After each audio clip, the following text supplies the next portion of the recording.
The Christ Letters, with enhanced narration and text. Letter 3.11. After my death on the cross.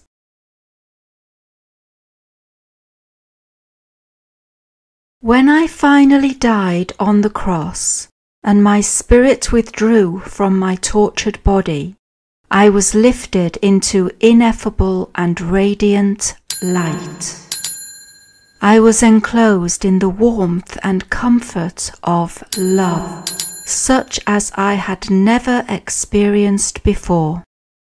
I had a sensation of enveloping praise, a powerful assurance of work well done, of ecstasy in universal strength to continue the work, and joy and rapture, which is far beyond any that the earthly condition can ever know. I moved into a new and wondrously beautiful way of life, but I still descended in consciousness to remain in touch with the people I had left behind. I was able to show myself to those who were sufficiently sensitive to be able to see me. However, the story of Thomas, who supposedly fingered my wounds, is nonsense.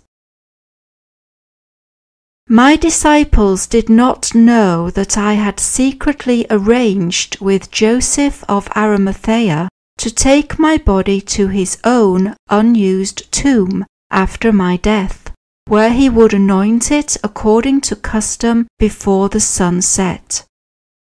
Then, when darkness had fallen and the Sabbath was being observed by everyone in Jerusalem, assisted by 2 mounted trustworthy servants, he would take my body secretly by during the night, and by out-of-sight tracks during the day, to a mountainside outside Nazareth in Galilee. There, further assisted by my family, if he followed my directions, he would find a small hidden cave, which had given me shelter from storms and a refuge from people when I was young, unhappy and rebellious, and at odds with the world. Joseph promised to find the cave from a map I had given him, and to leave me there after further embalming. He would build up the small entrance to thoroughly block it from intruders. There my body has rested, free from molestation. It has been said of me that my body rose from the dead. What an absurdity conjured up by earthly minds, which were at a loss to satisfactorily explain my death as a felon on a cross. What need would I have of an earthly body to continue existence in the next dimension? How could such a ridiculous myth persist even into the 21st century? It has been a measure of the lack of understanding of Christians that they have blindly accepted such a dogma to this very time. Footnote: in the light of Christ's spiritual truth, doctrines become meaningless and are swiftly jettisoned from the illuminated mind. End of footnote. Think about this carefully. Having been released from an earthly body, and after my experience of the ecstasy and glorious rapture of passing into a higher dimension of universal consciousness, why would I want to return to the earthly dimension to enter my body again?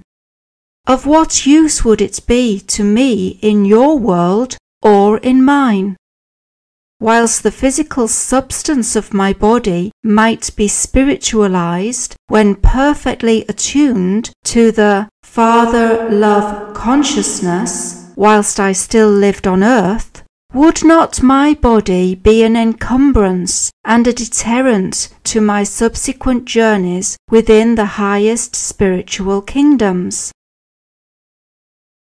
Visible things are but a manifestation of specific frequencies of vibration in consciousness, which produces a shimmer of motes or particles, giving an appearance of solid matter. Each visible substance possesses its own unique vibrational frequency. A change in the rate of vibration produces a change in the appearance of matter. As consciousness energies change, so do the appearances of matter change. Therefore, it was possible for me to focus and lower my frequencies of consciousness to that point where my form became visible to the human eye. I could return to my disciples and be seen by them. And I did so.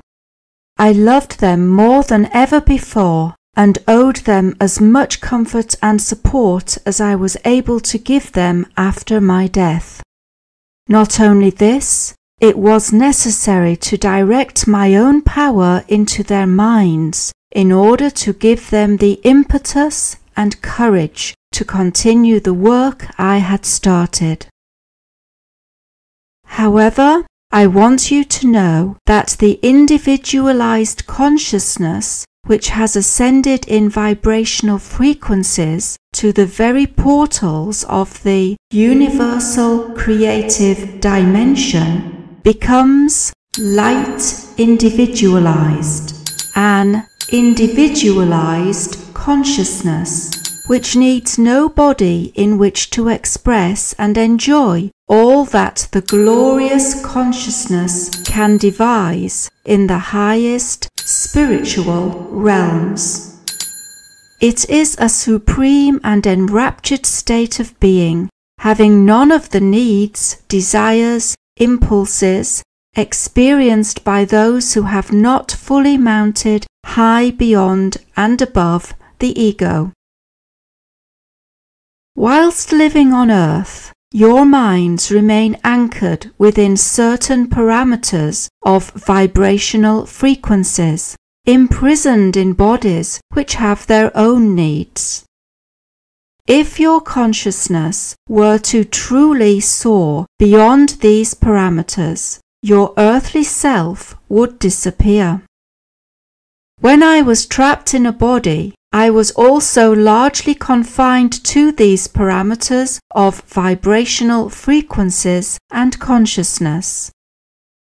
Furthermore, imagination alone can soar no further than your previous experiences, and therefore you are confined to your past, which you project into your future. However, little by little, you will be led by those minds which are sensitive enough to access the higher spiritual dimensions, and can thus move beyond your present consciousness boundaries. They will record for you these wondrous experiences and states of being beyond your own, to which you yourselves will then be able to aspire. In this way, you go forwards in levels or steps of spiritual development. Each step brings you a higher vision of what can be achieved, and out of this vision you formulate a new goal. With this goal ever before you, you work to cleanse yourself of the contaminating influence of the bonding rejection impulses of your earthly existence. Step by step, you transcend your ego.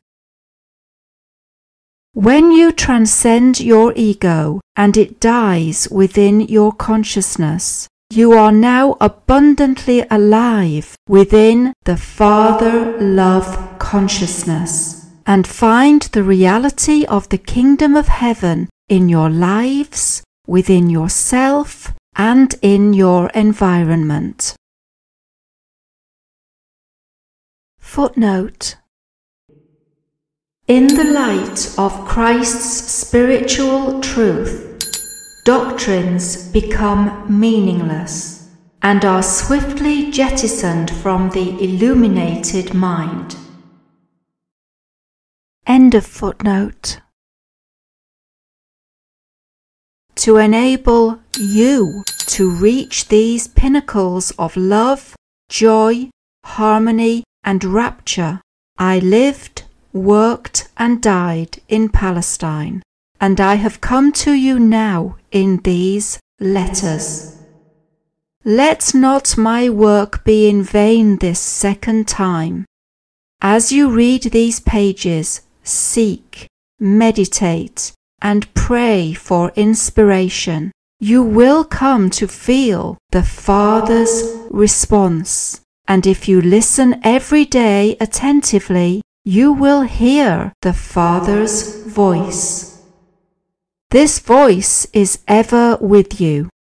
Dismantle the barriers created by self-will.